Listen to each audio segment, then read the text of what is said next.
Start, eh?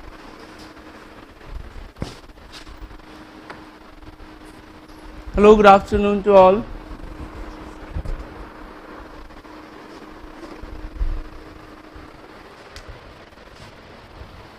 Now we are going to discuss next Governor General, Lord Wellesley. We have discussed two important Governor Generals so far, Warren Hastings and ये fan off कर दो, Warren Hastings and Lord Cornwallis. We have discussed some Anglo-Bengal War, Anglo-Mysore War, Anglo-Maratha War. Now we are going to discuss Lord Wellesley, and he was famous for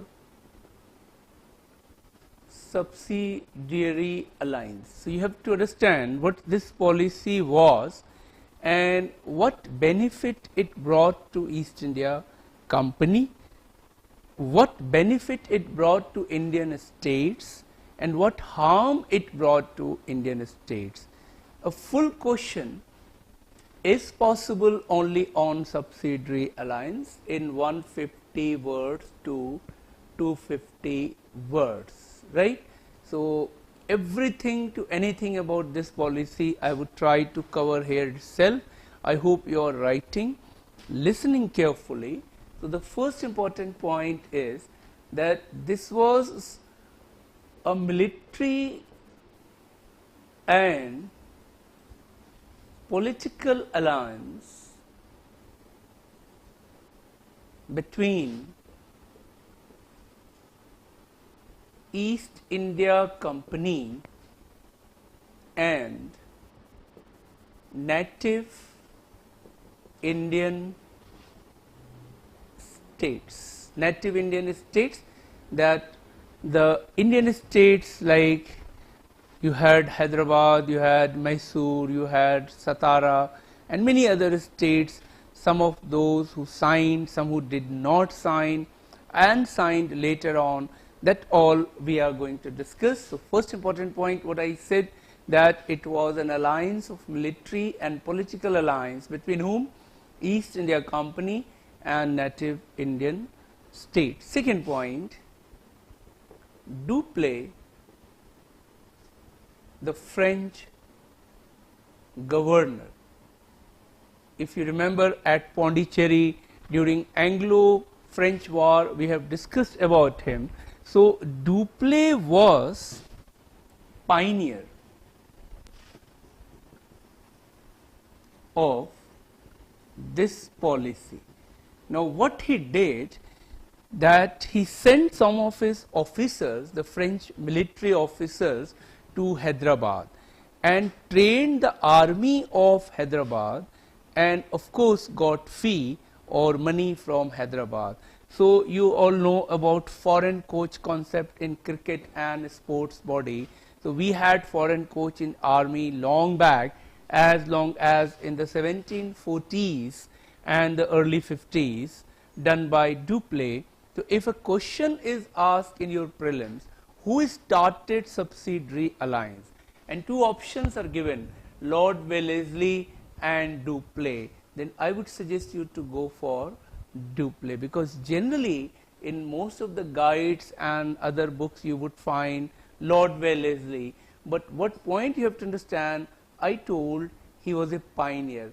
The difference between him and Wellesley was that his Subsidiary Alliance was confined to only military agreement between Hyderabad state and French, whereas in Lord Wellesley case what happened, it involved many other aspects which you can say both military and political, and you would learn shortly in my class. That credit goes to Wellesley. In other words, he broadened the scope of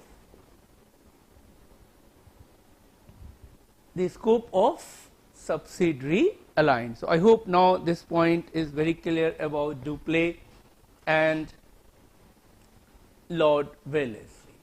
Now The states which signed this pact I will tell you shortly, but when Dupleix under East India Company's guidance started signing from 1798, so what element he brought, that is what now you can write from here. The native Indian state had to keep an English resident in his court, okay, in its court.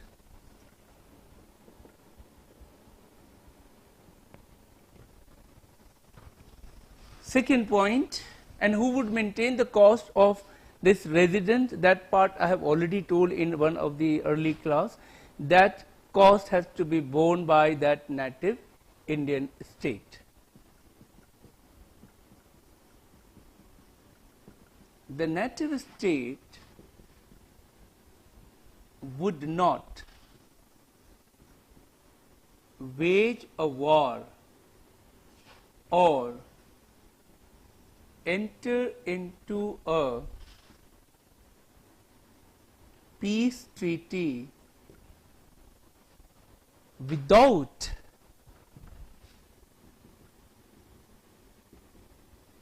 the information or knowledge of English East India Company, without the knowledge oblique information. But this should be treated as without their permission, though they didn't use this word permission, but it should be interpreted or translated as permission, without the knowledge or information of English East India Company. Now, the moment any state agreed for this point, that means such a state at this point, that is fourth point, that means such a state surrendered what I told last time, her sovereignty.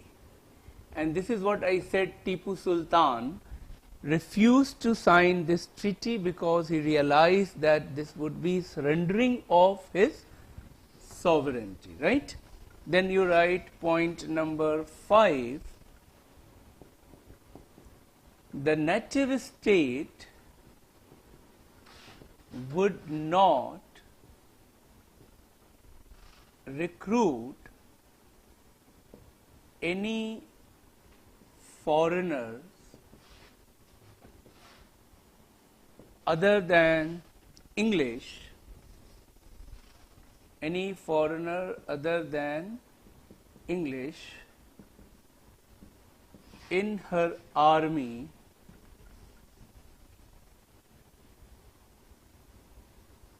without, once again, information or knowledge of English East India Company. Once again, this information should be read as permission. Now, why they brought this clause that they should not recruit any foreigner in their army? If you recall that French, that Portuguese were the arch rival of English in India, and Mysore had taken service of French, Hyderabad had taken service of French, and that had strengthened the position of army in those states. So that's the reason why they were not ready to give this kind of facility to East India Company, right? Then you write point number next.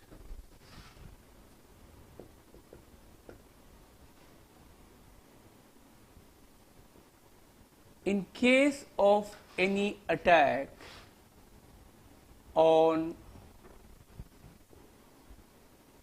such native state, such native state means the state which had signed this pact, right? East India Company would help or would provide assistance. Whether they really provided assistance or help or not is a different story, but at least in their agreement they agreed that in case there is any attack on such a state, East India Company would provide financial or at least military or some other kind of support to such native state.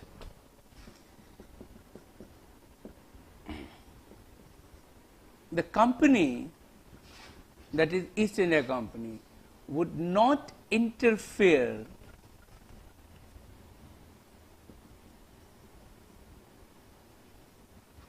in the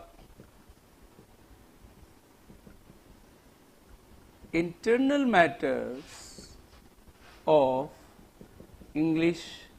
of native states. So that means they were free to rule the way they wished, and East India Company would not interfere in their local affairs, in the affairs of their government, policies, health, education, whatever.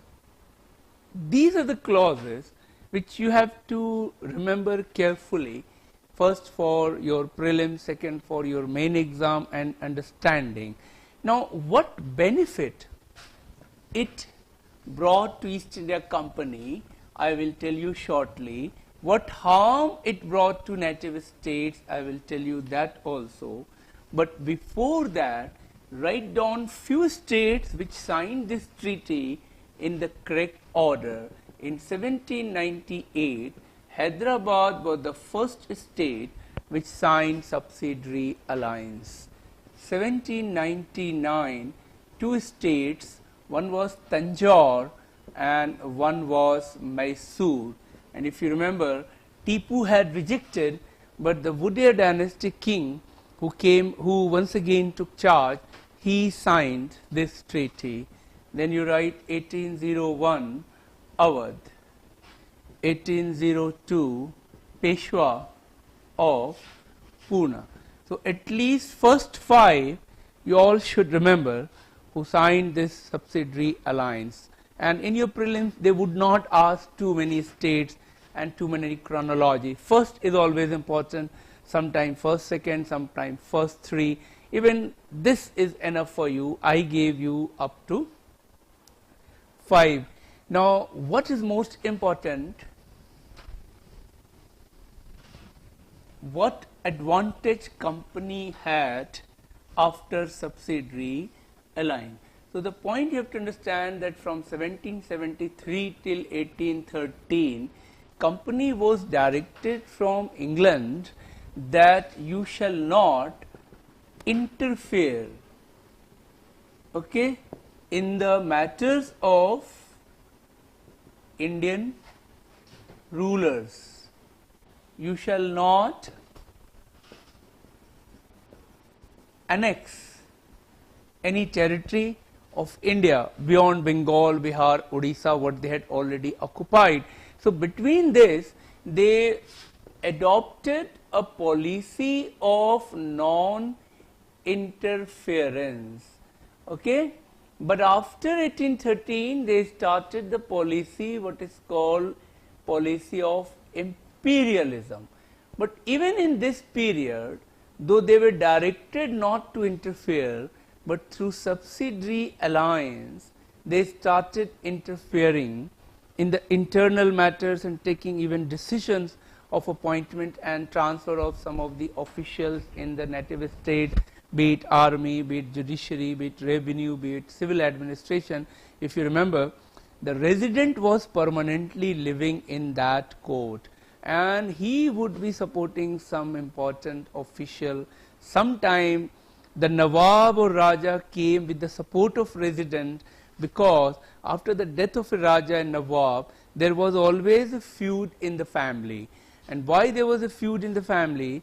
because there was no rule of succession in India, be it among Hindus or Muslim families. So after the death of a father, his son, his nephew, his brother and his son-in-law, they all started fighting, and this you would see from Mahabharata days to Akhilesh Yadav days, that family feud, clash among the brothers, nephews, uncles, all are very common phenomena. There is a saying in English, I don't know you heard it or not, and the saying is, kingship knows no kinship. बादशाहत रिश्तेदारी नातेदारी नहीं जानती. That means to get a power, important position, you are ready to eliminate anyone. If you know, Ajatashatru had killed his father Bimbisar, Uddayan had killed his father Ajatashatru, Ashoka had killed many brothers, Samudragupta's son Ramgupta was killed by Chandragupta, Vikramaditya. In Delhi Sultanate, you would find numerous murders by one and another. Alauddin Khalji, the most famous, killed his uncle Jalaluddin Khalji. Balban, in fact, perhaps the only person I saw in history of India at least, that Balban became king in 1267, 66 in some book, after killing his son-in-law. Now, we have seen killing father-in-law, uncle, father, but killing son-in-law, you can imagine that the life of his daughter and the trauma his daughter had to go through, that you can imagine. But kingship knows no kinship. Let me also tell you that most middle class people in the world and in India are very emotional people. So for them it may be shocking, but ruling class people are not necessarily as emotional as the middle class. So that is also very interesting, that for them it is like sab chalta. If you see in Saudi Arabia right now, this famous prince, popularly known as MBS, right, Mohammed bin Salman, and what he did in the last few years, more than 36 of his real cousin uncles, and he imprisoned them for months in the hotel till all the money was transferred in the account, and that is a very famous story. And he did it to his uncle, he did it to some of the half brothers. Half brother is when you share common mother or common father, and that is very interesting, that what I said from Mahabharata days to our days, this is common. So English knew this weakness of Indian ruling family, and they took advantage, helped one of the candidate. So the candidate who became next Nawab and Raja, he would be always thankful to that English resident, and that would give a chance to interfere in the matters of that state. So that is the reason why I said that they always interfered. Now, what are the advantage company had after this treaty? The advantage number one, they could get many friends or many allies, which means now they could target their enemies much easily. So if you remember, Mysore was their bitterest enemy in the southern part, and Hyderabad now their allies in 1798. Now in 1798, once they allied with Hyderabad, 1799 when they attacked Mysore, now Hyderabad would not support Mysore, and Hyderabad would provide help to East India Company, and that is what the company advantage number one. What is the advantage number two? The company, you know, got free movement and free stationing of her army. I can give an example. In outside the Hyderabad, there was another city built by the Nawab called Sikandrabad, and in Sikandrabad they built an army cantonment, and that was used by the English. Even today, that cantonment is there, that is in Sikandrabad. Though Hyderabad and Sikandrabad today is called a twin city. So this is what another great advantage. Why it is important? Because movement of army in other territory throughout history is impossible. Like even today, you cannot expect that Pakistani army is entering into India's territory or vice versa. In fact, there is in water also there is a rule 12 nautical miles. In the air also there is a rule called no-fly zone. So this is all part of the sovereignty of a country, and East India Company succeeded in stationing her army across the country, movement of her army. So in future, if she wanted to capture any other territory, since her army was already present from Abbottabad in Pakistan to Madurai in deep south, and from Arunachal and northeast part to Balochistan in the west, so it would not take too much time for the company to occupy such territory. That is what the great advantage company got thanks to subsidiary alliance. The third important advantage the company got, that company got at least good resources in terms of raw materials, in terms of kits for the army at cheaper rate or easily, because the local kings and nawabs were their allies. So these are the advantages the company had. And of course the fourth one, geostrategically it was beneficial for English East India Company. So when there is any chance of revolt, any chance of conspiracy against East India Company, her presence is across the country, like in 1857 revolt.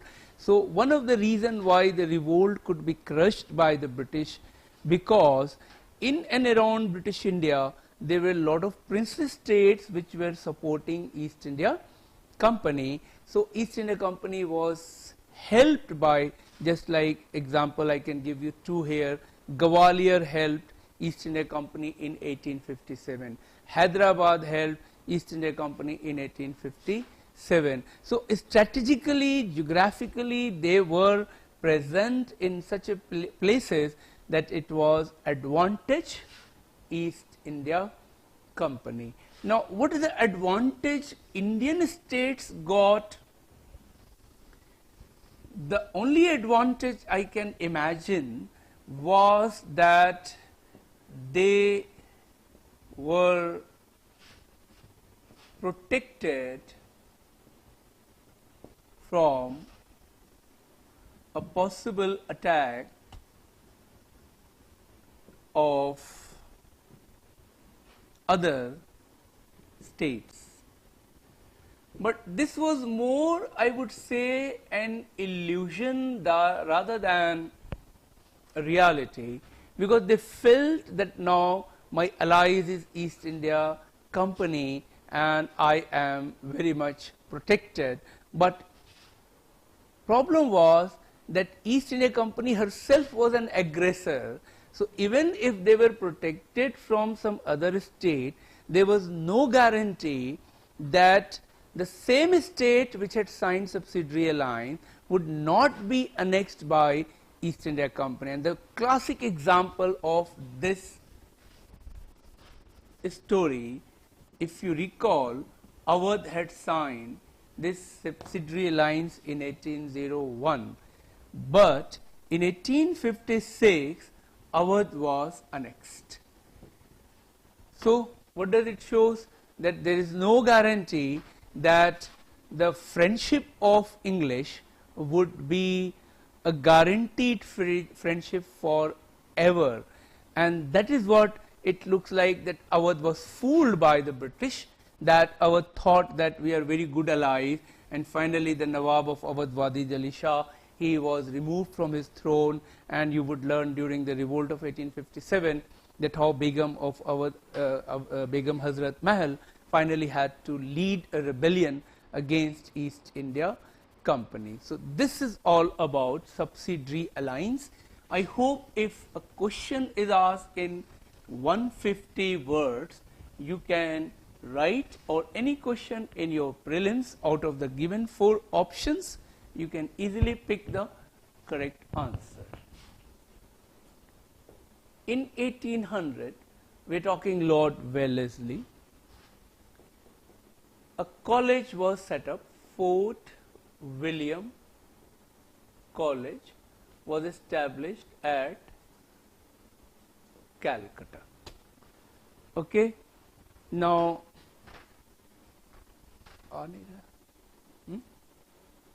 कोई नहीं आ रहा, क्यों, कितने हैं?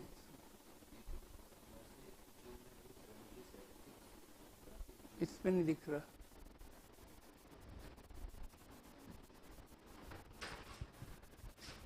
Purpose to train civil servants.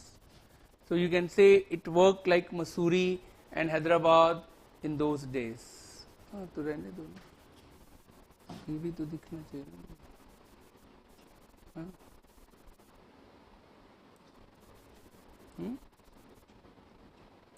कोई बात नहीं, ये जूम वाला और ये जूम वाला.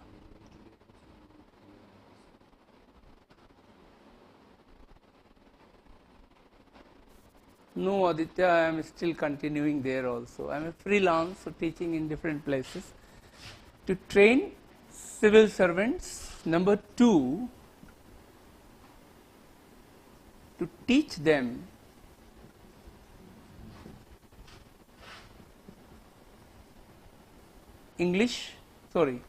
Urdu and Hindi languages. Why to teach them Urdu and Hindi languages? Can you tell me the reason behind it? If you can write it, I can read your comments on that one.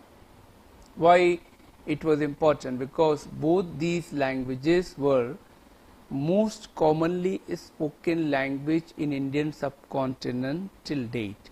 It is Hindustani. We do not speak now normally pure Hindi or pure Urdu.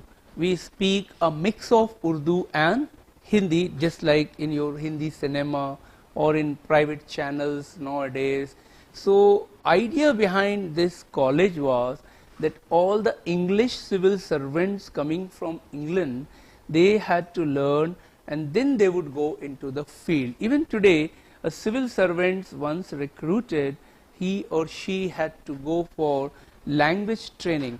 Suppose you are from UP or Bihar or Rajasthan and you are working in Tamil Nadu, Kerala, Andhra, then you have to learn that language. In fact, within 7 years, you have to clear one paper of that state, that is the official language, though this paper is of class 10th level, and people generally clear within 1 to 3 years, but some people take 4 years, 5 years, maybe because they are not too much interested.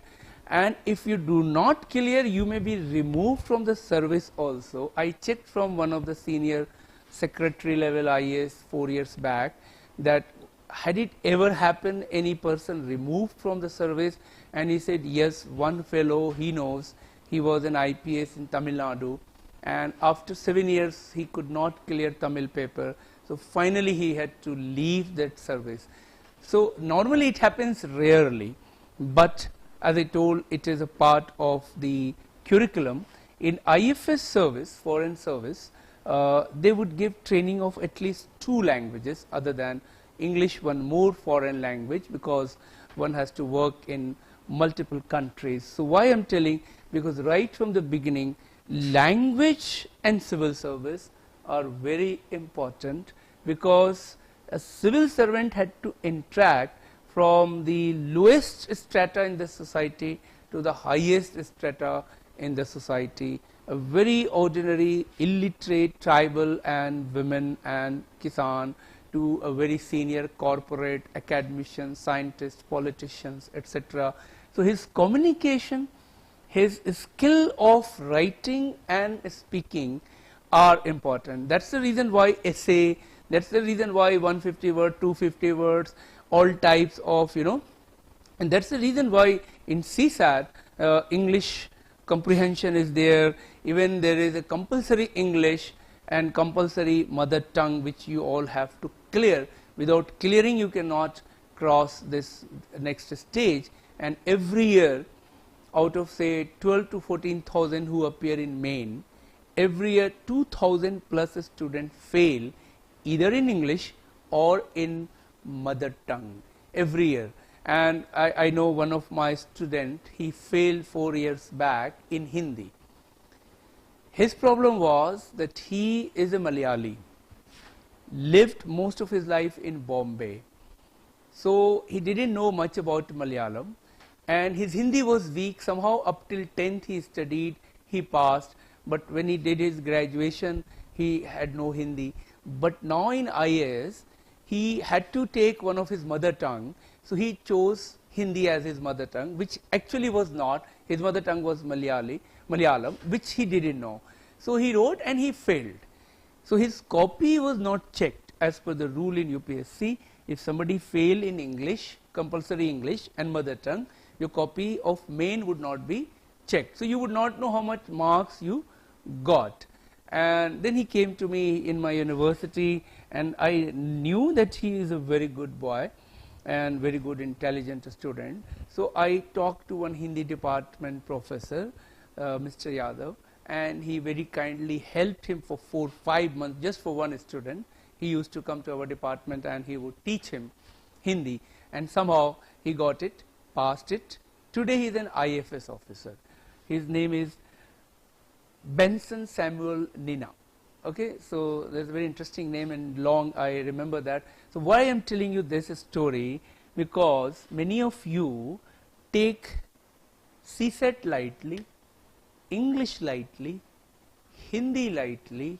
One my Kashmiri student, his mother tongue is Kashmiri. He had Urdu optional, Urdu language and literature, and he failed in compulsory Urdu. Imagine a person who had Urdu optional, mother tongue Urdu, and he failed in compulsory Urdu. So this kind of funny thing happens in only UPSC exam. I don't want you people, so I would suggest see the questions of last 5 years of CSAT, see the question of language, and this is of 10th standard hardly, but you read in 10th. Now you are 6 years ahead than 10, 8 years ahead than 10, and you had forgotten. So basic grammars, basic précis, basic comprehensions, essay writing, you have to rehearse so that you should get at least 40%, which I think is minimum you have to get it to get through. So the British started teaching these civil servants, and the first principal of this college was John Gilchrist. You remember Adam Gilchrist, the great Australian player? So I don't know what is the connection between the two, but you can remember like him, okay?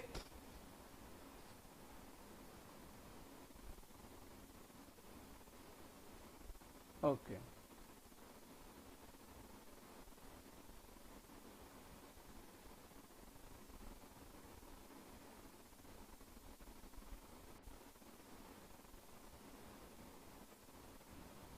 Good. I am reading your comments related to language, and you have given decent answers that make law for Hindus and Muslims. Majority people speaks good because they were most popular languages. That is also true. Okay, to facilitate the policy implementation, that is also true. What is mere administration? Mere administration means only administration. Who formed executive council, Crown or company? No, the council was formed by East India Company, not by Crown. Okay.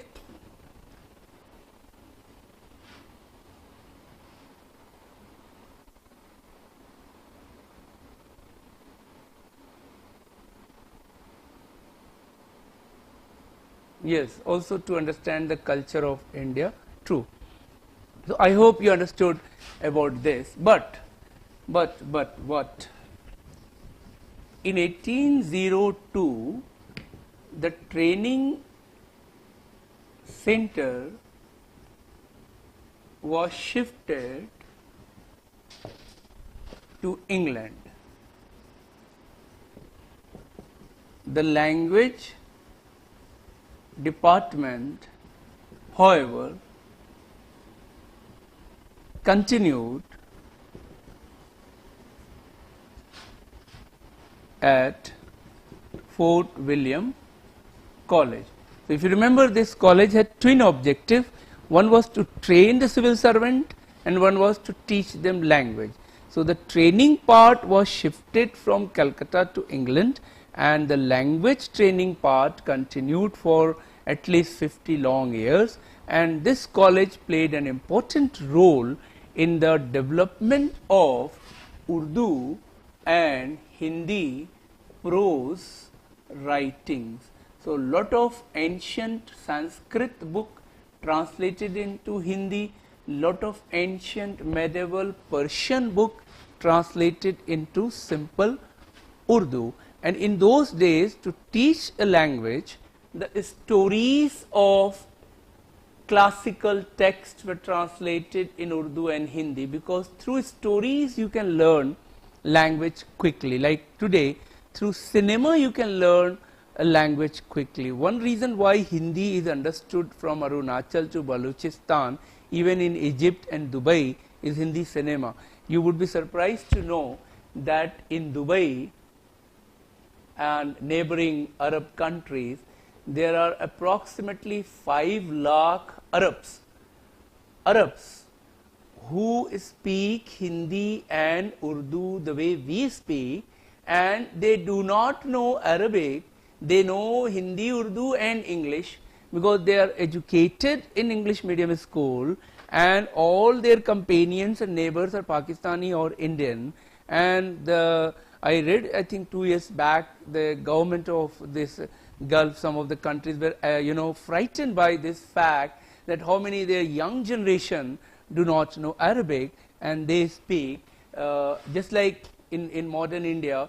You would find lot of Telugus and Tamils and Gujaratis and Marathis who are, say, in US, UK, NRIs. So their children do not know the mother tongue. So when they come back and they interact with their grandpa, there is a huge problem, because the grandpa do not know English, the young kids do not know the local language. So the only communicator is sometime father or mother. One of my cousin, they live in Canada. So when the sister and brother went, they were in 6th, 7th standard. So when they came back, I think they were in 11th and 12th, and they were sitting in my drawing room, and I came from my university, and I saw that they are struggling in communicating, not because the English, but the accent of English. So in America and Canada, the accent is different, and in India the same English is different. So that boy was asking something from some family members of my house, and they were not able to understand. So when I interacted, I realized he's asking water, but we say water. They say water, water. And it takes at least 2 minutes for me to understand he's asking, क्योंकि वो थोड़ा शर्मा भी रहा था. But in Europe, the accent and pronunciation is different. And why different? I will tell you under ancient history class. There is interesting science behind it. It is called phonetics, right? The sound of the language. So this is what I said, that how language becomes so important in general our life. Indian states in 1956 was created on the basis of language. Bangladesh, the country was created on the basis of language. So language creates war also. Language creates conflicts also. If you go Tamil Nadu and you speak in Hindi, then you do not know what would be the facial reaction of that Tamilian. I have seen it, because in Kerala and Tamil Nadu, my personal experience is this, that these are the two states where nobody speaks Hindi and nobody knows Hindi except few. In Kerala, they really do not know Hindi. In Tamil Nadu, they do not want to know Hindi. That's the difference I noticed between Kerala and Tamil Nadu. But reasons are also interesting, you would find in further modern Indian classes. Now write about the next important Governor General, 1813 to 1823. I told you I am going to tell you all important Governor General. Lord Hastings, okay, 1813 to 18.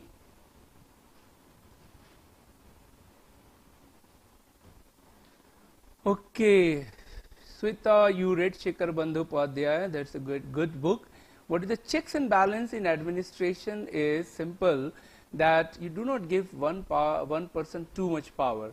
So, you know, if suppose at district level you have two officers, so both officers would have different job but equal rank. So both would be working as checks and balance of power. If you have, say, province and there are 4 officers, all equal rank, but none of them are boss to each other. Each of them would have equal rank, but different job, different works. This is checks and balance of power. That, of course, you would learn in medieval history also, right? Yeah, ring fence policy of Warren Hastings is exactly what I said, that you know the area which I said Bengal, Bihar and Odisha, that worked like as a ring, and no interference outside to inside, inside to outside, and they would not occupy the other territories, etc. We will discuss more under this once we discuss some other imperialist policy. So I think I have attended most of your questions, and you keep writing, I can see that also, and after a few minutes I will come and see your comments, your questions, and I would attend that. Now, Lord Hastings period 1813 to 23, the first important thing, 1813 Charter Act. Okay. Now, this act is very important and you have to understand carefully why. Under this act,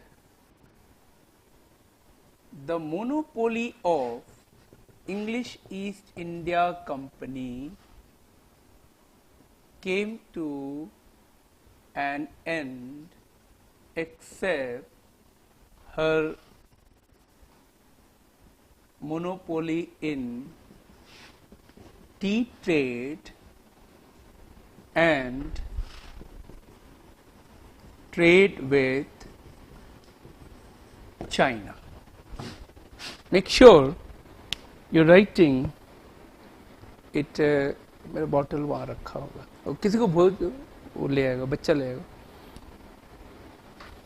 Except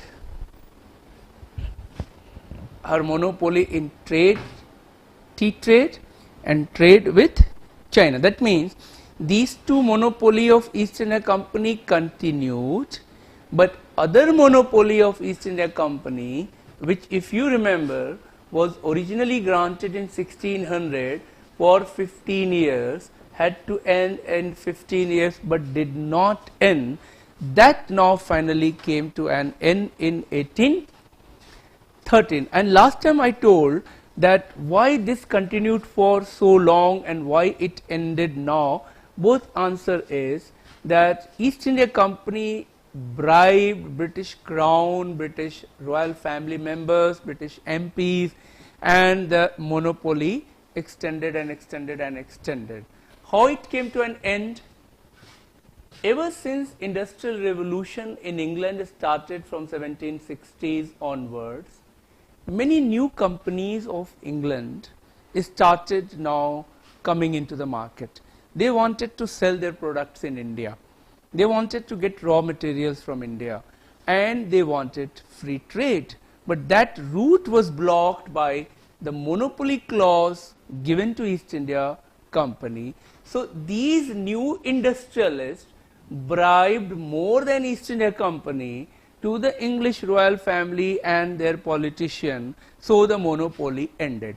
So what is the result you are getting? The monopoly was granted thanks to bribe. The monopoly ended thanks to bribe. Why Jio company suddenly came and dominating the entire telecom center, with the result that company like Aircel collapsed, the company like Vodafone and others had to merge. What is the reason? Think. I'm not going to give you an answer. If you are a good reader of good articles, you would find what happened in those days when Jio was launched and what telecom secretary at that time had objection as senior IAS officer, and which kind of rule was tweaked or smartly adjusted in favor of Jio company. So what TRAI was doing or not doing, TRAI is Telecom Regulatory Authority, Telecom Regulatory Authority of India. What it did and what it could not do, that is a debate. It was in news in many newspapers and magazines.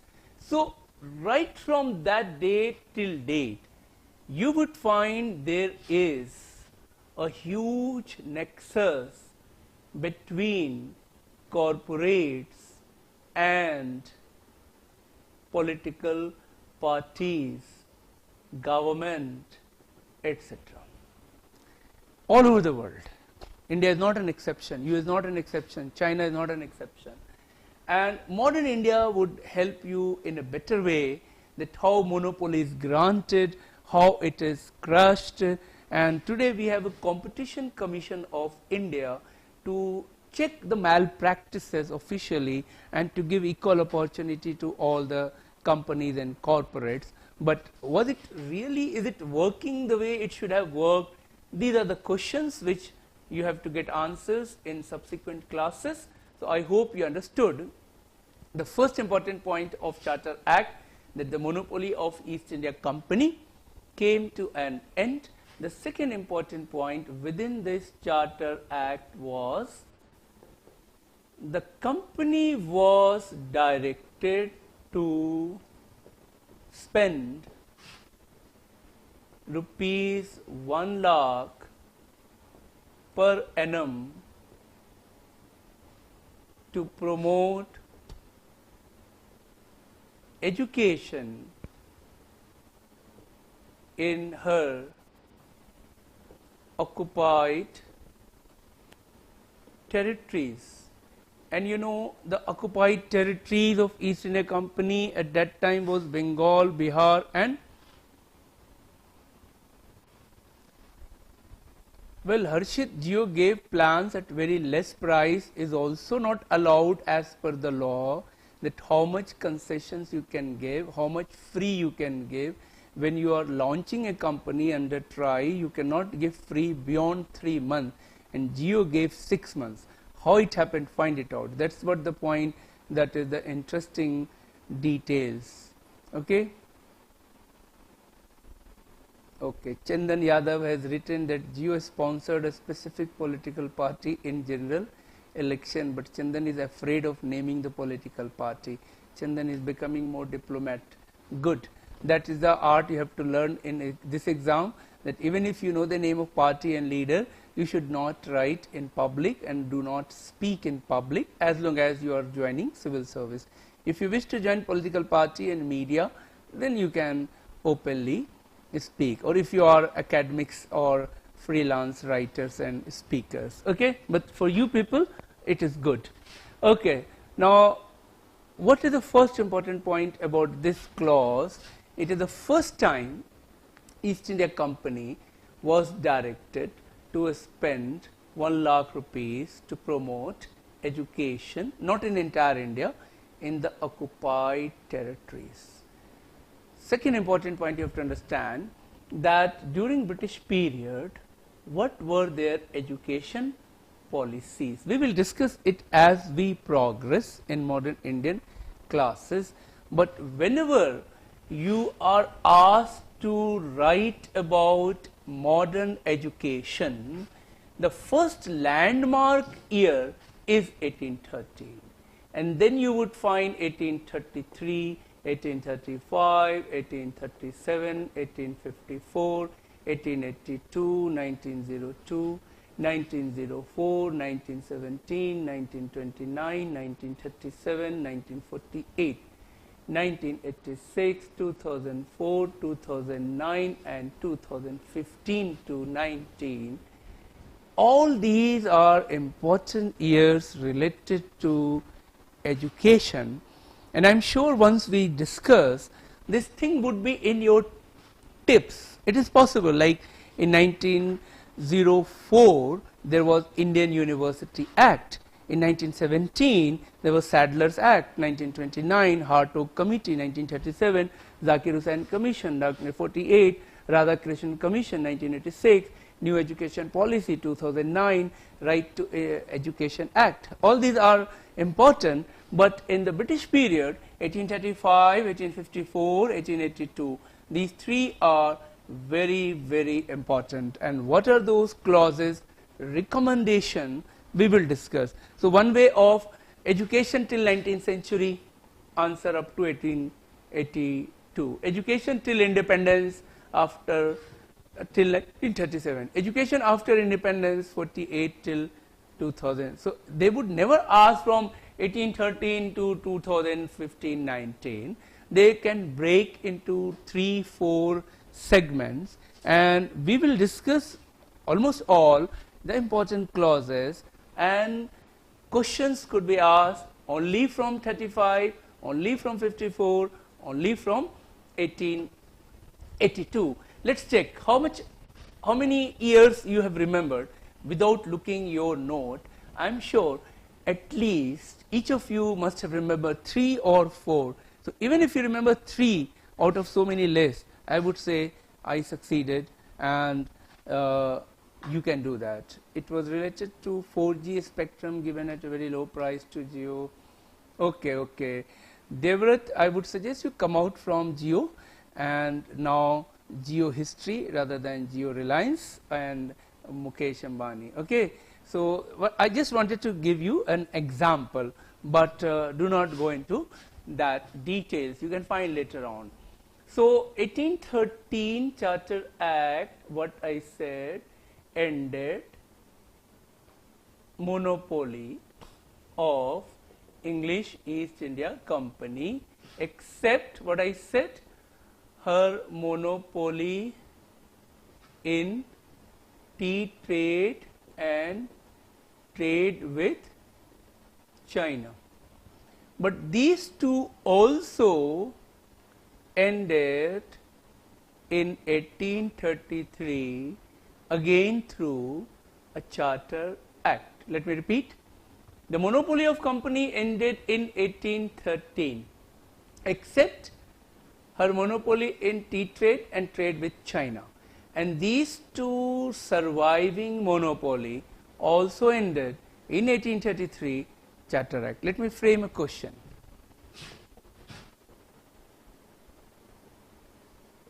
The monopoly of English East India Company ended in A.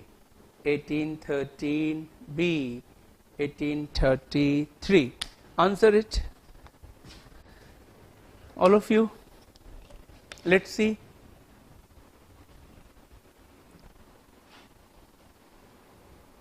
A 1813, B 1833. Which is the correct answer? Oh my God. Almost all have given 1833. Okay. Let me rephrase my language. Rephrasing.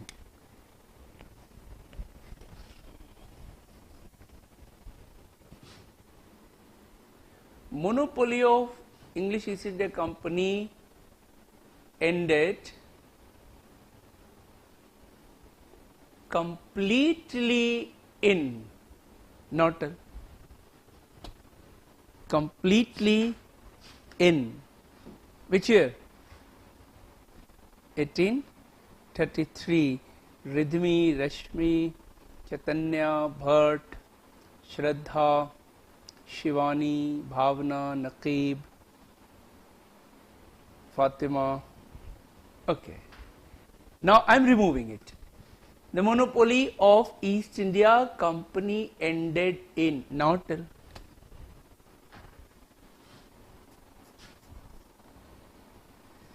Now many of you have changed your answer. Have you noticed that?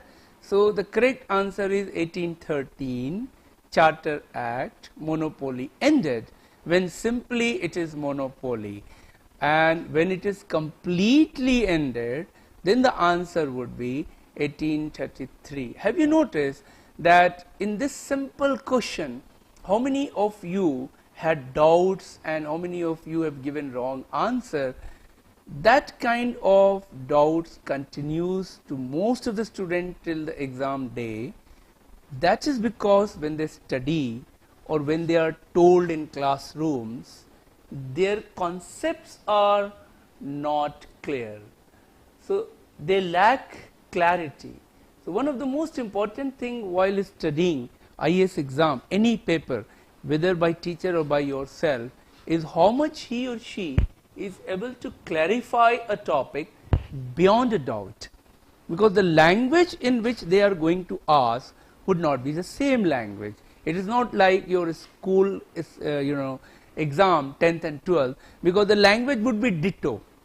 So most students who are working little 10 to 12 hours with a set pattern of CBSE can easily get 90, 94, 95, 84, 85, and by and large they are getting 75 and above. In IAS exam, even a topper would not get 60% of entire aggregate. Why so? That is because the language of each question would be designed every year afresh. Syllabus is same, but the question and question length and language would be such that every professor would be thinking and redesigning, and the answer does not exist anywhere. It exists only in few minds. So if you can connect those minds, then you can think and answer. Otherwise, many questions I have seen in many papers that even the students do not understand what is the meaning of this question and what is the scope of this question, from where to start and where to end, and many a time they understood the very question wrongly. That means the entire answer is wrong. So that is why clarity, if there, you would never miss that question, objective and subjective. Now what is the impact of this end of monopoly? Impact is the other English companies, not one, two, but hundreds, started coming to India. Can you think the impact on India of this end of monopoly? Was it good or was it bad? Let's see again your understanding, then I will explain it. Let me explain that monopoly of East India Company ended, right? That means hundreds of English companies are now coming to India. So was it good for India? Was it bad for India? Did it help India or it helped in other ways? Yes, good or bad?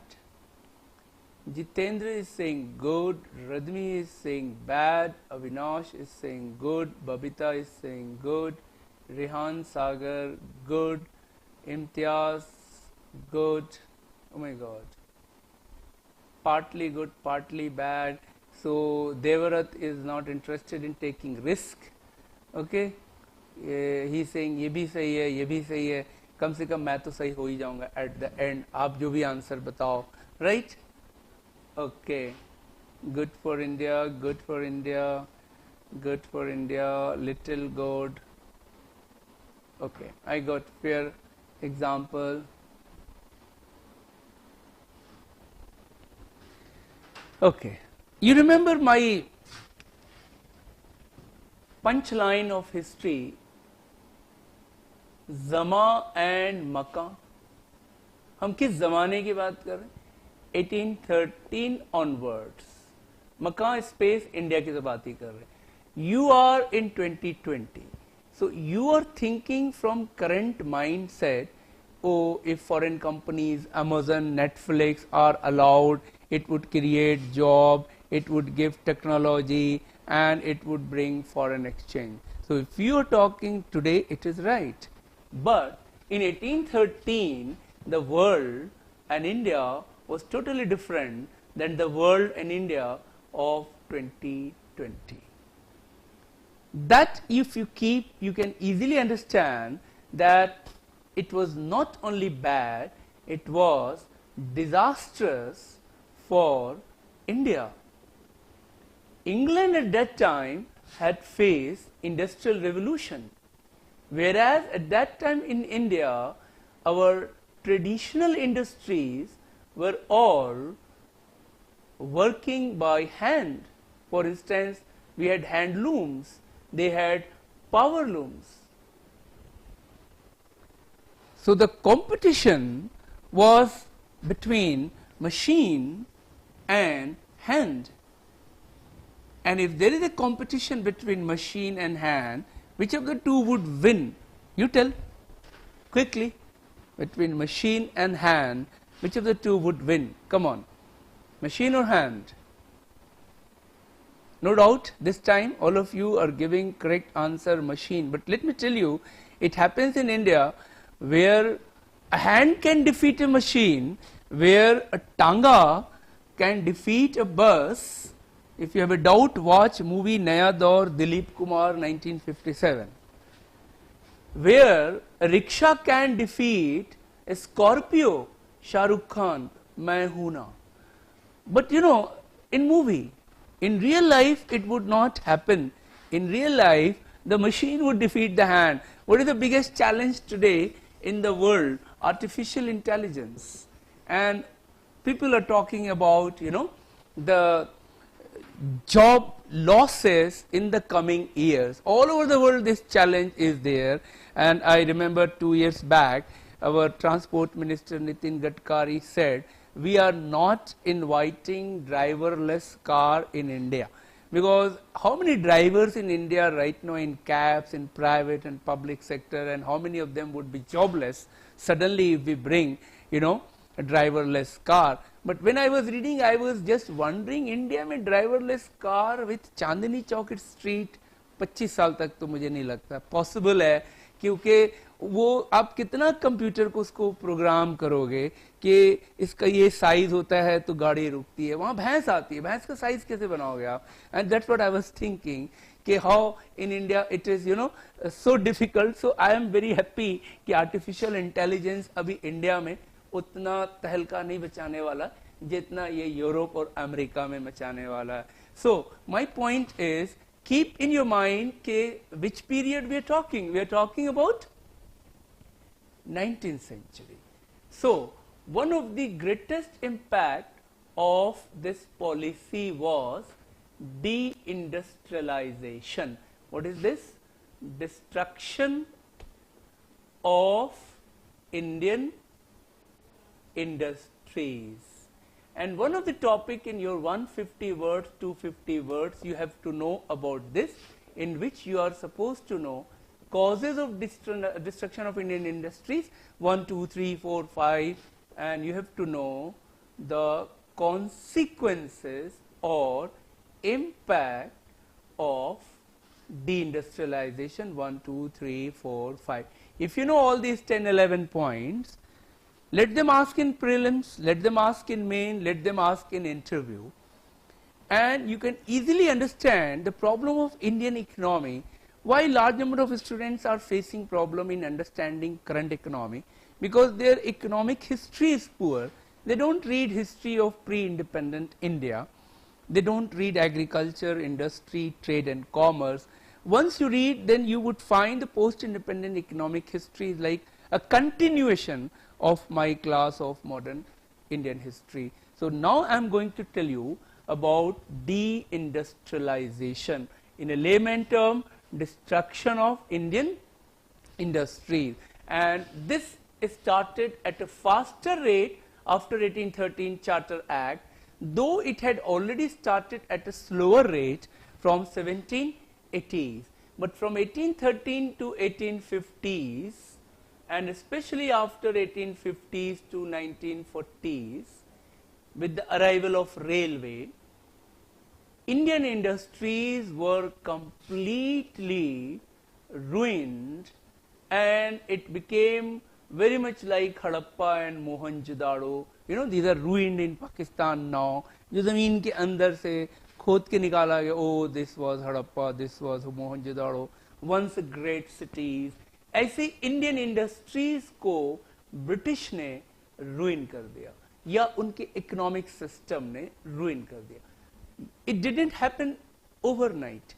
It didn't happen in 1 year or 1 decade. Neither it happened because of one factor, and that is what our job is, to know the causes of destruction of Indian industries after 1780s, more so after 1813. So if 1780s it was in second gear, after 1813 it was like in fourth and fifth gear. If you know driving, you can easily understand what I mean by third, fourth, fifth gear, right? So write down the causes of destruction of Indian industries in 19th and 20th century, right? Number 1, uneven competition between machine and hands. You know, in IAS exam, out of a question, you should try to know the answers in points, and each point, how to write in very precise manner is very important. Sometimes a student know the answer, but his problem is that he or she cannot write in 150 words, so the same answer they consume 300 words. But every question in UPSC has a word limit, 150 or 250. They may change tomorrow, 100 words, 200 words. They may change tomorrow, 50 words, 20 words. If you check the question before 2011, they ask question in 20 words also, 50 words also, 100 words also, 500 words also. Today they are asking in your GS mostly 150 or 200 words. In your optional also they are giving some question with certain word limit. The question is why they give word limit. Why not they say, I have given you 3 hours, this number of question, likho jitni marzi, like in your college days, 5-7 question, 3 hours, likho jitni marzi. So उसमें क्या होता है कि हम लोग पहला question 1 घंटा तक लिखते रहते हैं और आखिरी क्वेश्चन हमारे पास बचता ही है 10 मिनट. इतना गैप होता है, so there is a mismatch between first and last question. But UPSC exam is a very disciplined exam, and one reason why they insist for word limit, you may not know, I can tell you an interesting point. What a civil servant had to do daily, whether he is SDM or secretary to government of India, इन सबको एक काम तो करना ही करना है, और वो है he or she had to make note. Okay? उसको नोट बनाना होता है, and वो नोट आपको कम शब्दों में बनाना है, because it has to go through different tables, different office. So if your note is in 5 pages, nobody is interested in reading. Your minister would not read, your senior would not read. So you have to make the story in a brief bullet points or 1 para point. So do you have that skill to write the note in small sentences with clarity, so that any person who is reading even after 1 month and 1 year should understand the entire story, who had taken that job, because transfer would be continuous process. So the only link between the retired person, the serving person, the transferred person, the working person is the note. And if the note is not clear, then no policy of the government can be implemented. You know, the note of Jawaharlal Nehru time people read today to implement that same article, same note, etc. The note is so important in the government, and that is why UPSC is checking, do you have that skill or not. I worked with a senior IAS who retired from telecom secretary, and he worked with Tamil Nadu government for many years. He was in Tamil Nadu cadre IAS. And he told me that he worked with MGR, Jayalalitha and Karunanidhi. So MGR, the man who was before this Jayalalitha, had a habit that whosoever the IAS officer would come in his chamber with a file and a project, he would only ask, can you explain your project in 2 sentences? If he succeed in explaining his project in 2 sentences, he would say okay and sign it. And if not, 3 or more, he would say keep this file. And then 15 days, 20 days, 1 month, 2 months, gone. So he told me that he learned this art, how to say 2 sentences, very difficult, that if your project is of 500 crore and it is to make, you know, an entire bus stand of certain area, how can you write in two sentences, sir, bus stand banana hai, 500 crore de do? Aisa to nahi ho sakta. So this is an art you have to develop, how to say bigger thing in small sentences. So I would help you how to make like this. If you read this sentence, uneven competition between machine and hand. This uneven competition, the moment a teacher would read, would understand, okay, there is a problem. What? That machine and hands cannot be compared. That story that, okay, there was handloom and there was Manchester Mills. So handloom of Bengal, Dhaka, Calcutta and Manchester Mills, no competition. The mill can produce meters and meters of sari in one day. A handloom weaver would weave one sari one day. So how can you compete? So that is the first reason. Second important reason was discriminatory import duties. You know, in England,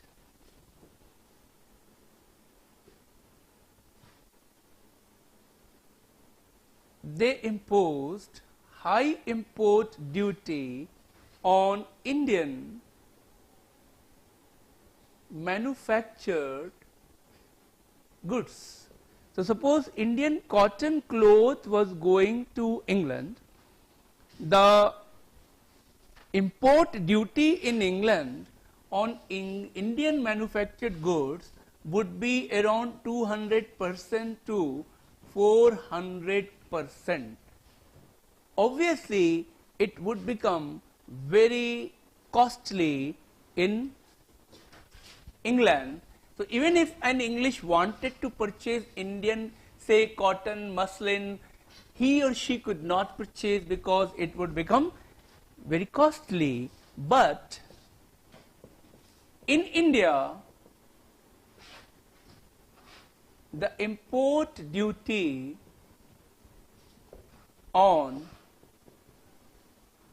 English goods was very less. How much? 2 to 10%. Minimum 2, maximum 10, depends upon goods.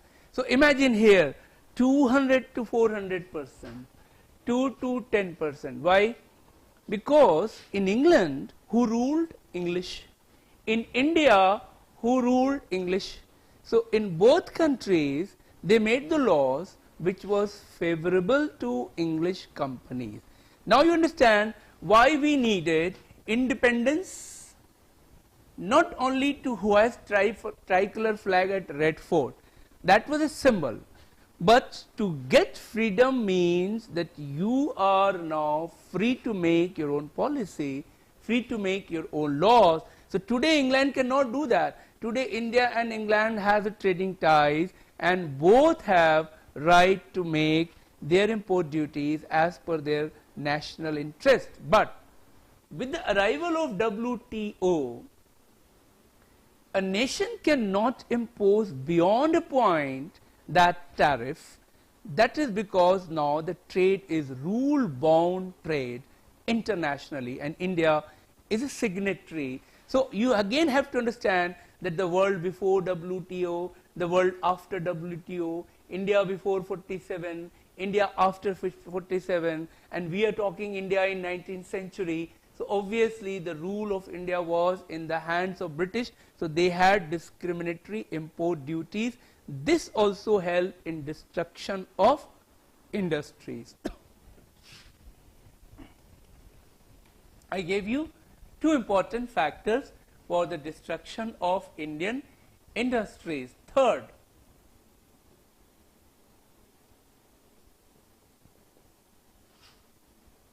destruction of native rulers who were big consumers of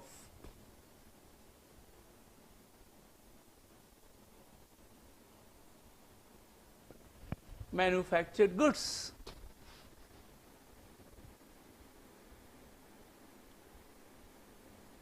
Big consumers of manufactured goods from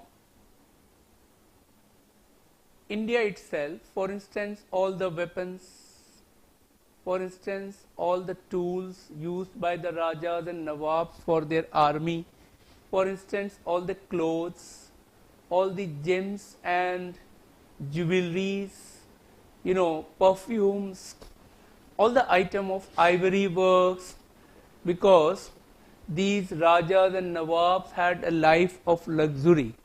They had 10 wives inside the palace, 20 wives outside the palace, and the wives consume more than husbands in India.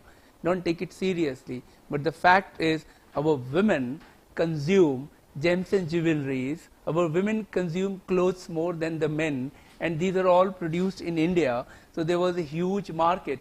If you know, in Mughal period, there was a market called Meena Bazaar. Have you heard it? Very famous. Nowadays you have in malls a name called Meena Bazaar. Meena Bazaar was a market for women exclusively in the adjacent of the royal fort like Agra Fort or Delhi Fort. And हम लोग जैसे shop के लिए जाते हैं तो shopping करते हैं, कुछ कपड़े वगैरह ले आए, खाने पीने का सामान ले आए, उनके यहाँ पूरा शॉप उनके महल में आता था और पूरे 7 दिन 10 दिन तक वो 50 दुकानदार 100 दुकानदार एक साथ आके अपनी दुकान लगाता था, because in royal family 500 people 600 people are living. So imagine in such a Nawab and Rajas families, and since they are living in luxury life, so all these items, whether for weapons and tools, clothes and gems and jewelry, ivory work, इसके अलावा भी बहुत सारी list है, वो produce हो रहा है एंड कंज्यूम भी हो रहा है, and these are exported also. So our industry was thriving, but now the native rulers are removed and British started occupying the territory directly. So अब ये सारे राजा और नवाब खत्म हो गए. Now they were replaced by, now that is another point, they were replaced by new ruling elite. अब उनकी जगह गवर्नर जनरल ने ले लिया, गवर्नर्स ने ले लिया, army officers all are English, civil servants all are English, judicial officers English, revenue officials English, academics English. Now these people who came from England, their taste was different. Their likes and dislikes were different. So they would prefer English goods rather than Indian goods. And even some Indians who joined this race of elitism, जैसे कुछ Indians भी ICS बने, कुछ Indians भी जज बने, revenue official बने, police officers बने, प्रोफेसर्स बने, जर्नलिस्ट बने, धीरे धीरे after the great revolt of 1857. Even these Indians started copying the lifestyle of English elite, because generally history has shown us that you copy the lifestyle of ruling class. So in Mughal period, Rajput copied Mughal lifestyle. The Banerjee, Chatterjee, Mukherjee in Bengal and Chitpavan Brahman in our Maharashtra, Iyer and Memon in deep south, they started copying English style. They started, leaving their dhotis and kurtas and started wearing their pants and shirts, t-shirts, hat, टोपी छोड़ के hat पहनने लगे, लकड़ी का कलम छोड़कर fountain pen use करने लगे, समोसा छोड़कर बर्गर खाने लगे और गन्ने का रस छोड़कर पेप्सी पीने लगे, उर्दू हिंदी जानबूझकर गलत बोलने लगे, अंग्रेजी तो मजबूरी में गलत बोल ही रहे थे. Now that type of Indians emerged in the British period who were liking which product? English product. So after few decades, the Indian goods have no buyers because your largest consumer, elite, is gone. So I hope you understood the reason for the destruction. Number 3. Now write next reason for the destruction, and that was lack of technical and financial support to Indian industries. No industry can thrive unless you innovate, unless you pump money. Now in England, they had lot of technical institutions, skill development training, and they had lot of banks and financial institutions to support their industries. In India, we did not have this, because the government was not helping.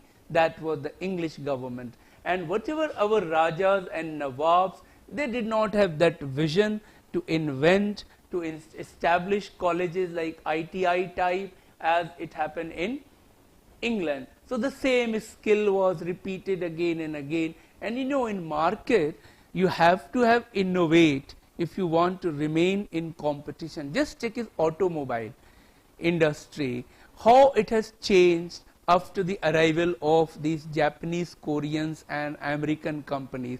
जब तक ये 90s से पहले नहीं आते थे, India में car गिनती के 4-5, एक एम्बेसडर, एक फिएट, यही दिखता था, एक अपनी थकी हुई सी मारुति 800. कितने साल तक हमने देखा था. और अपना एक स्कूटर था बजाज का, ये तो क्लासिक है, इसका तो गिनीज बुक में रिकॉर्ड है, सबसे ज्यादा बनाया. लेकिन इसका इंजन इस तरह के इन्होंने डिजाइन किया कि ये 6 महीने के बाद ये स्टार्ट ही नहीं होता था और हर बंदा रेड लाइट पे टेढ़ा ही करके स्टार्ट करता था. बजाज का आपने अगर स्कूटर देखा होगा, मैंने खुद भी स्टार्ट किया है अपने दोस्तों का टेढ़ा करके.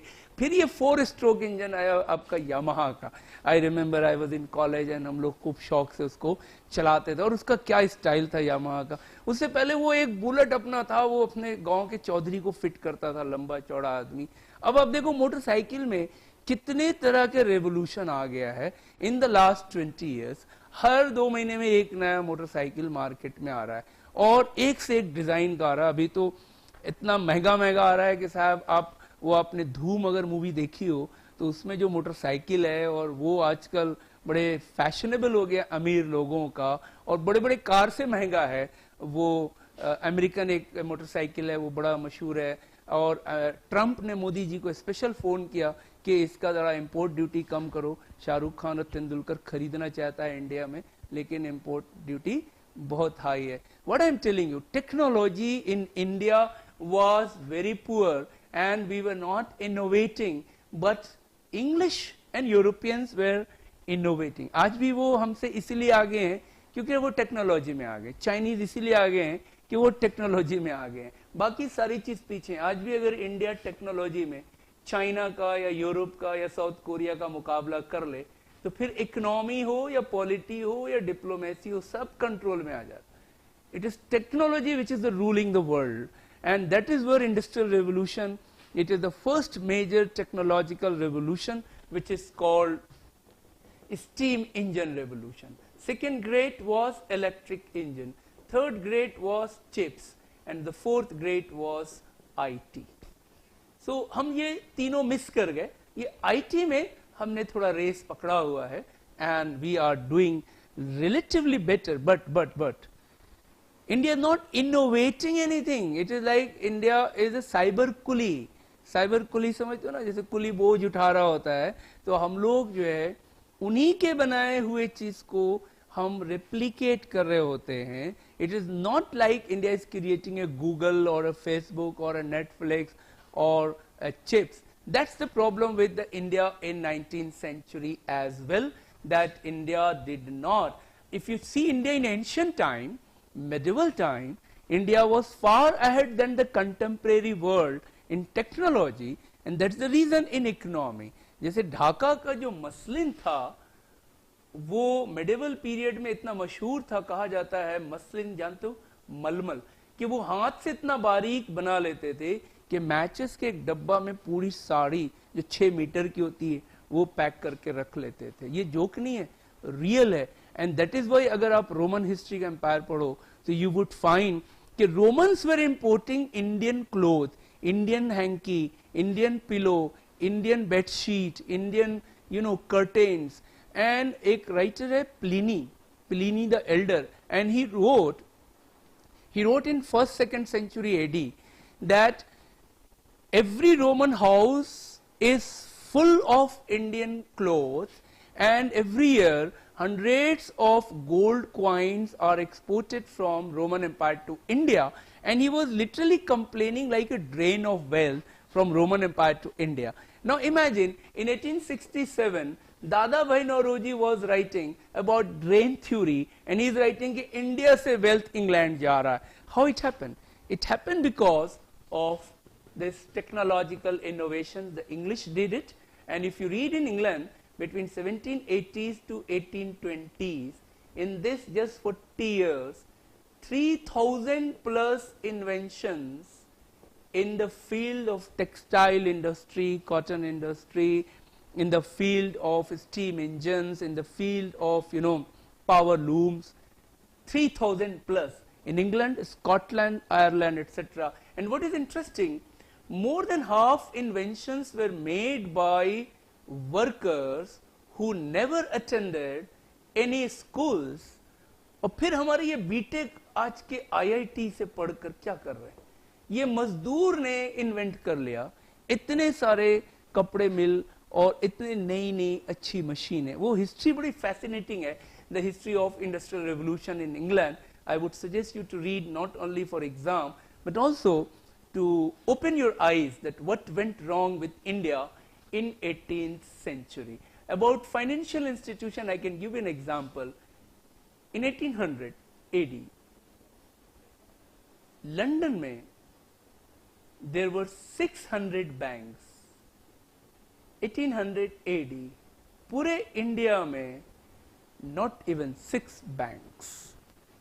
Now this data would help you to understand what went wrong with India. कि कहाँ एक शहर में 600 बैंक और कहाँ पूरे कंट्री में 6 बैंक भी नहीं है.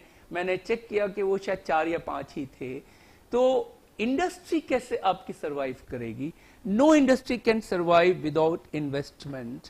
चाहे वो मुकेश अंबानी की कंपनी ही क्यों ना हो, उसको भी कर्ज लेना पड़ता है. बल्कि आप देखोगे कि जितने बड़े बड़े इंडस्ट्रियलिस्ट हैं उतना ज्यादा कर्जदार हैं. बहुत सारे तो लेके भाग भी गए, right?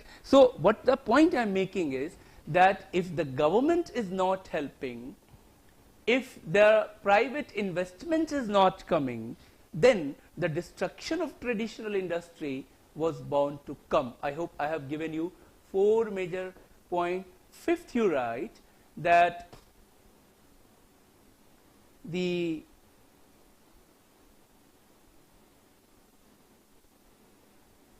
innovations in trade and finding new countries, right, like Southeast Asia, was not done by Indians. So Indians had lost some market in the West, but there could have been huge market in Southeast Asia, but Indians did not show that innovation in trade also. So that became a reason for the destruction of our industries. I hope you have written all these major points for the destruction of Indian industries in 19th century, particularly after Charter Act of 1813. These are the ways through which you can prepare for this topic. Now, what are the consequences of this destruction?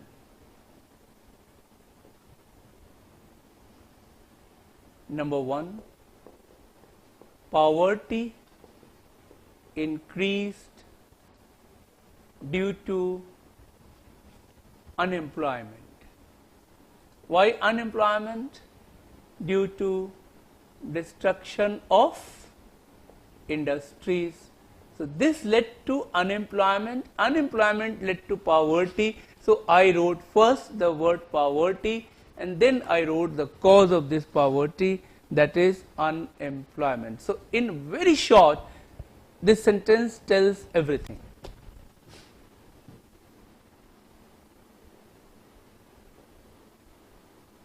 Pressure on agriculture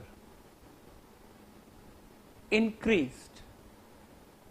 You know, those people who were earlier working in small and cottage industries, we did not have mega industries like Manchester and other cities of England, right? Okay? Yes, Harley Davidson. So I knew that you are interested in car.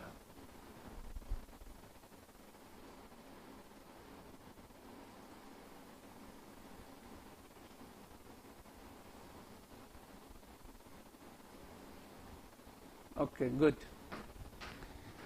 Pressure on agriculture increased. So those people who were earlier working in various industries, whether it is cottage industry, whether it is handloom industry, they had to come back to agriculture, and this would further lead to what is known as disguised unemployment. I hope you all know that largest disguised unemployment in India is in agricultural sector. What is disguised unemployment? 4 people are working instead of 2. So the other 2 are hardly contributing in GDP. वो बस खेत में जाके घूम घाम के आ जाते हैं, फिर कहते हैं बहुत थक गए, खाना दे दो. उन्होंने कोई काम वाम नहीं किया.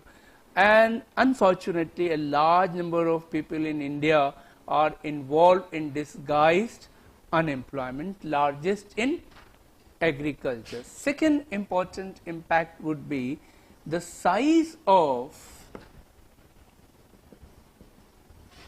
land holding would decrease or increase. Decreased, because earlier 2 people were working on agriculture, now 4, then 8, then 16, but the size of agricultural land was same. Now it has to be divided between the brothers and other relatives. So if earlier, suppose this is 2 acres of land, right? So after few years, this same 2 acre would become like this and this, and further like this and this, and further like this and this. In England, if you read their history, agricultural revolution happened before industrial revolution. So happened in France and Germany.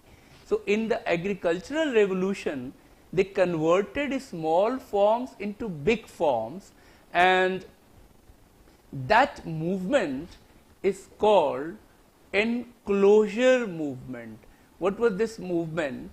That smaller farmers sold their land to big farmers, and those smaller farmers came to cities, and here they got employment in modern industries. So the gap between their agricultural revolution and industrial revolution was very limited. So whosoever became unemployed when they sold their land to bigger landlord, they came to cities, adjusted in industries. So this enclosure movement made the farm very big. In India, thanks to deindustrialization, the land size holding was shrinking every year. So what would be the C impact? Third impact, A, B I have already told. Third impact would be stagnation in agricultural production. And that was one of the biggest handicap of British rule in India. If I give you an example, perhaps I gave you between 1947 to 1951, our agricultural production was hardly 0 to 0.5%, whereas our population was growing above 3% in the same period. So food crisis was a big challenge before Nehru's government or any government at that time. And in England, in the same 2 acre, their production or their yield would be much more than in this entire 2 acre. Reason? You cannot use modern tools, machines in a small field of land. Why? Suppose you want to use tractor. So here आप यहाँ से यहाँ तक tractor, यहाँ से यहाँ तक tractor आराम से चला सकते हो. यहाँ पे आपकी अगर जमीन है तो ट्रैक्टर लोगे कहाँ से? So you have to use the same हीरा मोती. You know हीरा मोती, 2 बैल की कथा. That means हल और बैल से ही खेती हो सकती है इंडिया में, वो ट्रैक्टर से नहीं हो सकती. And all the other modern thrashers and other cutters cannot be used in agricultural field. तो अगर आप कोई मूवी देखो तो उसमें कुछ ऐसा सीन जरूर दिखा होगा. जैसे मुझे एक मूवी याद आ रही है, सिलसिला. तो उसमें एक गाना है, देखा एक ख्वाब तो ये सिलसिले हुए, दूर तक निगाहों में है गुल खिले हुए. दूर तक ट्यूलिप का गार्डन है. मैंने जब वो गाना देखा तो आई वॉज जस्ट वंडरिंग कि ये है कहाँ. तो रिसर्च किया अपने तौर से और पता चला कि ये ट्यूलिप गार्डन हॉलैंड में है. And Yash Chopra went Holland for this shoot with Amitabh Bachchan and Rekha. And I was just wondering कि अगर ये गाना इंडिया में शूट होता तो कैसे करते. दूर तक निगाहों में, यहाँ से यहाँ तक निगाह रुक गई तो यहाँ से तो गोभी का फूल मिलता, यहाँ आलू मिलता, यहाँ प्याज मिलता. यहाँ पर दूर दूर तक जावेद अख्तर की जो पोइट्री है ना, दूर तक निगाहों में है गुल खिले, वो गाना देखना आप. और वो शूटिंग मैंने पता कर लिया है हॉलैंड में हुआ था, क्योंकि इंडिया में इतना बड़ा फार्म आपको नहीं मिलेगा. आप अपने खेत में जाके देखो, कितने छोटे छोटे खेत होते हैं, लोग उसी में अपनी पूरी जिंदगी गुजार लेते हैं. ओके, मेरे पास आजकल वो आता है, डैफ आता है कि स्टूडेंट का डिटेल एप्लीकेशन फॉर्म जो आईएएस में भरते हैं ना इंटरव्यू के वक्त, तो हम लोग मॉक इंटरव्यू में उसका डिटेल पढ़ते हैं. उसमें लिखा होता है डू यू ओन लैंड और वो साइज कितनी है. तो मैं हर लड़के का लगभग या लड़की का देखता ही हूँ, क्योंकि हमें इंटरव्यू करना होता है. तो अब तक तो मैं इतना कह सकता हूँ 4-5 हजार का देख चुका हूँ in the last few years. तो उसमें से किसी के पास भी मैंने ये नहीं देखा कि 20 एकड़ जमीन है. रेयरली 2 एकड़, 3 एकड़, 4 एकड़, 5 एकड़ जमीन होती है. अब ये नहीं हो सकता कि वो झूठ बोल रहे हैं, क्योंकि वो झूठ बोलेंगे तो जाहिर है वो रिकॉर्ड होगा, गवर्नमेंट का डॉक्यूमेंट होगा. So the point is that we have such a small piece of land in India thanks to the colonial economic system. एक सवाल आया था few years back, what were the impact of British rule on Indian economy? तो अगर आप आज का मेरा लेक्चर और इससे पहले परमानेंट सेटलमेंट का इम्पैक्ट वाला लेक्चर को मिला दो, you would get a complete answer. Maybe 1 or 2 more points you would get it. So I gave you 2 major points. In the point number 2, I gave you A, B and C. Now write third important point, and that was balance between agricultural and industrial economy was broken, and India became purely an agricultural economy. This is one of the greatest drawback of Indian economy by the British rule. Before British, our industry and our agriculture both were growing. So we had what is called balanced economy. But now the industry is gone, so India became agricultural economy. You must have read this sentence, Indian economy is primarily an agricultural economy. Even I read in my school and college days. I checked it from my father. He also read in his graduation days, Indian economy is an agricultural economy. But I checked in Akbar days, Akbar never read Indian economy is an agricultural economy. Why Akbar never read? Because Akbar never read. Because Akbar did not know to read. No, that is not the reason. The reason was this, in Akbar's period, Mughal period, there was balance. This balance was broken. So if India is today a very poor country, one reason is this, that above 50% people are engaged in agriculture, but the contribution of agriculture in GDP is hardly 16 to 17%. यानी 50 से 60 लाख लोग मिलकर पूरे India की economy को 16 रुपया दे रहे हैं और बाकी जो इंडस्ट्रियल एंड सर्विस सेक्टर है वो दे रहे हैं. So that is the imbalance which you have to understand the reasons. I gave you 3 important impact. Now the fourth was loss of heritage, arts and crafts, traditional arts and craft. You know, there are many industries which were very much dynastic, which were only in a particular tribe, which were only in a particular region. But those industries, suppose industry of mat making, industry of certain types of cotton, industry of certain types of cap, industry of certain types of bamboos, benches and furnitures.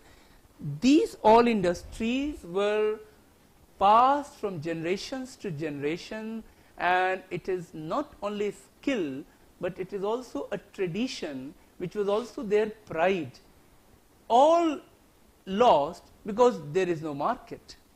And once one generation lost, the next generation had to change their occupation. Once they change the occupation, the skill is gone.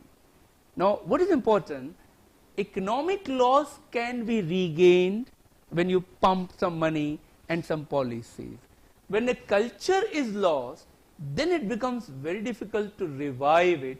That is what I said, heritage loss, loss of art, loss of craftsmanship. So if you read, after independence, Government of India and various state government started various schemes to protect and promote some of the traditional industries. You must have heard Hearts, you must have heard Melas, you must have heard various types of, like in Delhi, there is a place called Pragati Maidan, and one of the objective is to promote our traditional crafts and industries. In Delhi, there are Delhi Haat. So what is the objective of this? To provide land and shop at cheaper rate, so that people from across the country, from Himachal to Arunachal to Kashmir to Pondicherry, they should bring their product and they should get a good market of Delhi and Bombay and Calcutta, and they should purchase, so that their economy sustains. And when their economy sustains, the heritage and art and culture of India, which is very rich, rooted in ancient time and medieval time, can be survived.